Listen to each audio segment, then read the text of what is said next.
में ले चलते हैं। 2019 के चुनाव के दौरान हफ्पोस्ट की एक रिपोर्ट आई थी, आप भूल गए होंगे। अंग्रेजी में थी तो हिंदी के दर्शकों पाठकों तक नहीं ही पहुंची होगी। समर्थ बंसल, गोपाल साठे, रचना खैरा और अमन सेठी की रिपोर्ट थी। यह रिपोर्ट बताती है कि बीजेपी और उसके कार्यकर्ताओं को भी पता नहीं था, लेकिन एक अलग संगठन खड़ा कर दिया गया जो पार्टी के लिए चुनावी माहौल बनाने लगा। यह संगठन अलग से काम करता था। इसके खर्चे का चुनावी ब्यूरो में कहीं जिक्र नहीं है। इसका नाम था the association of billion minds, ABM। इस संस्था को भाजपा अध्यक्ष अमित शाह की निजी सलाहकार इकाई के रूप में काम करना था। यह संस्था ABM तब से लोगों के बीच में और सोशल मीडिया प्लेटफॉर्म व्हाट्सएप आदि पर झूठ फैलाने, चर्चा कराने आदि के काम में जुटी हुई थी। मार्च 2018 में भाजपा के IT सेल प्रमुख अमित मालवीय से इंडिया टुडे के कार्यक्रम में जब इस संस्था से भाजपा के संबंध के बारे में पूछा गया तो उनका जवाब था कि वे ऐसी किसी संस्था को नहीं जानते हैं। जबकि हब पोस्ट की रिपोर्ट के अनुसार यह संस्था इंटरनेट पर पार्टी के लिए मैं भी चौकीदार, भारत के मन की बात, नेशन विद नमो जैसे कई अभियानों की रूपरेखा तय करती थी और उनके लिए सामग्री तैयार करती थी। सोशल मीडिया पर ऐसे पेजों को इस तरह बनाया गया कि वे ABM या भाजपा द्वारा संचालित न लगकर मोदी के प्रशंसक पेजों की तरह दिखें। फरवरी 2019 में फेसबुक द्वारा जारी सूचना के मुताबिक ABM द्वारा संचालित 2 पेजों ने सबसे अधिक पैसा खर्च किया था विज्ञापन पर। हब पोस्ट ने अपनी जांच में पाया कि सही गलत असीमित सूचनाओं से मतदाताओं को प्रभावित करने के लिए संसाधन संपन्न एक बड़ी मशीनरी खड़ी कर दी गई, जो सोशल मीडिया का खूब इस्तेमाल कर रही थी, जिसका उद्देश्य था हमेशा नरेंद्र मोदी को ही फोकस में रखना। 2019 में चुनाव के पहले हब पोस्ट इंडिया ने एक खुफिया संस्था पे एक इन्वेस्टिगेशन करी। इस संस्था का नाम है एसोसिएशन ऑफ बिलियन माइंड्स या ABM।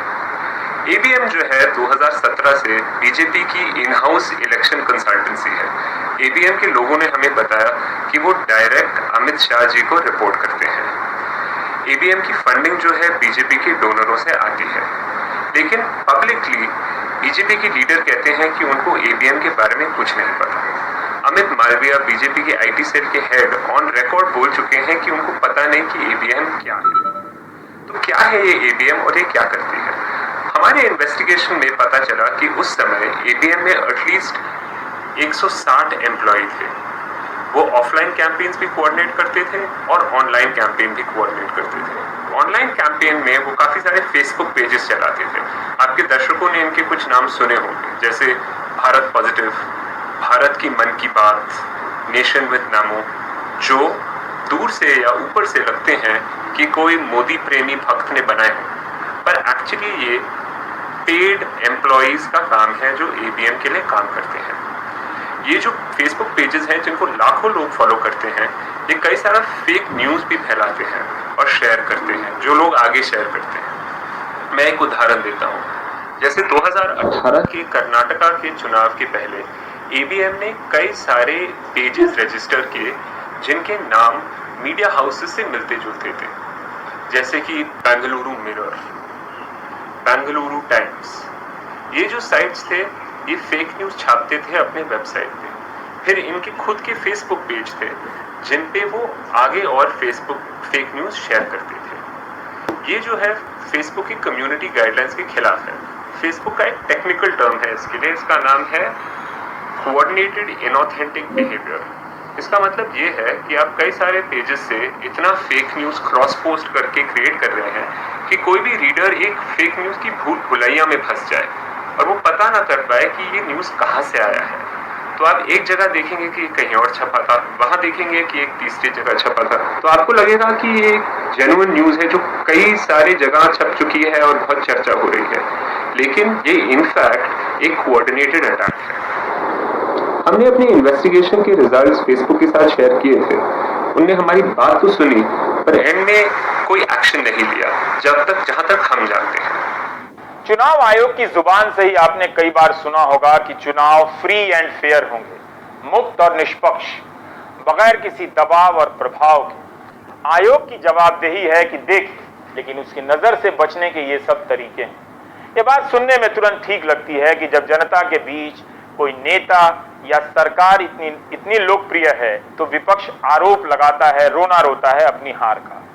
मगर यह सवाल का एकमात्र जवाब नहीं है, बल्कि दूसरे सवालों की शुरुआत है। सवाल है कि लोकप्रियता किस आधार पर तैयार की जाती है, इसमें झूठ का कितना योगदान है, क्या इसमें सोशल मीडिया के प्लेटफॉर्म की कोई भूमिका नहीं है, क्या उस प्लेटफॉर्म के जरिए विपक्ष की आवाज को नहीं दबाया जा रहा है। गोदी मीडिया में विपक्ष के लिए अब कोई जगह नहीं होती है। विपक्ष को लगता है कि सोशल मीडिया है, लेकिन वहां भी उसकी आवाज बंद की जाती है। क्या यही फ्री एंड फेयर इलेक्शन है? लोगों का पर्सनल डेटा लेकर उन्हें प्रभावित किया जाता है, प्रभावित करने के लिए झूठी बातें दी जाती हैं, भड़काऊ बातों से उन्हें गरमाया जाता है, उकसाया जाता है। इसे आप यूं समझिए, मीडिया से विपक्ष को रोक दीजिए, गायब कर दीजिए, सोशल मीडिया से विपक्ष को गायब कर दीजिए, तो क्या आपको दिखेगा कि विपक्ष क्या कर रहा है? सवाल ये है, अनाम कंपनियां बेशुमार पैसा खर्च कर ऐसे प्लेटफॉर्म के जरिए नफरती ज्वार पैदा करें जिसके आक्रोश में आकर आप राजनीतिक निर्णय करें। सवाल उसका है, क्या एक मतदाता के तौर पर आप जानना नहीं चाहेंगे कि आपकी जानकारी सच के आधार पर है या झूठ के आधार पर? कांग्रेस और बीजेपी को यह बताना चाहिए इसके बाद भी कि फेसबुक, ट्विटर की भूमिका को लेकर उनकी नीतियां क्या हैं। एक राजनीतिक दल के तौर पर दोनों का फेसबुक पर इतना विश्वास या अविश्वास किस आधार पर है? क्या अमेरिका, ब्रिटेन, जर्मनी में उठ रहे सवालों को लेकर उनके मन में कोई संदेह नहीं है? क्या उन सवालों के संदर्भ में भारत में इन प्लेटफॉर्म की भूमिका को वो नहीं देखना चाहते हैं? एक घटना या एक रिपोर्ट को लेकर कांग्रेस और बीजेपी के बीच आरोप प्रत्यारोप हो रहे हैं, लेकिन दोनों ही ये नहीं बता रहे हैं कि इस तरह की घटना या सोशल मीडिया के प्लेटफॉर्म का दुरुपयोग ना हो, जिससे भारत के खूबसूरत लोकतंत्र का गला घोट दिया जाए। उसके लिए दोनों पार्टियों ने क्या नीति बनाई है, क्या सोचा है, ये इस बहस के दौरान सामने नहीं आ पाती है। ये बात अब लेते हैं एक ब्रेक।